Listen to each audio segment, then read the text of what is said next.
Que els diumenges a la tarda vespre ets com jo i t'encanta estar al sofà de casa teva, tranquil·lament mirant la tele, intentant assumir i assimilar que demà és dilluns i hauràs d'anar a treballar? Doncs et porto un plan. Si bé és cert que es va estrenar fa un parell de setmanes, us recomano moltíssim que us passeu per la plataforma 3CAT i li feu un ull a la sèrie documental Llum, Foc, Destrucció. La sèrie té un total de 4 capítols amb els que reviurem l'arribada del Goku a Catalunya. Però no només això. Jo, per exemple, he descobert un munt de coses que no sabia, com es va contractar l'anime o el manga, què va passar quan es va aturar l'emissió al capítol 26 enmig del torneig, i a més també parlen bastant del famós tràfic de fotocòpies, entre altres coses. I el millor de tot això és que farem aquest viatge amb unes convidades de primera, que ens parlaran també de com van viure elles Bola de Drac. Però no us penseu que aquest documental parlarà només d'això. També veurem com d'important va ser pel català l'arribada d'aquest anime, o com alhora Bola de Drac va ser la porta d'entrada de la llau d'animes que vam poder gaudir més endavant, i les conseqüències que han tingut en nosaltres. Així que no serà única i exclusivament Bola de Drac. També hi ha altres coses superxules i interessants. I enmig de tot això surt una noieta,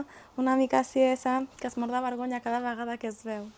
No sé qui serà. Així que si us ve de gustar aquesta tarda o us voleu alegrar qualsevol vespre després d'una llarga jornada laboral, aprofiteu i mireu el docu. Són només 4 capítols d'uns 25 minuts. I, de fet, si voleu, els podeu veure estar del tirón. Però ara tinc curiositat, digueu-me si l'heu vist ja o si us han entrat ganes de veure.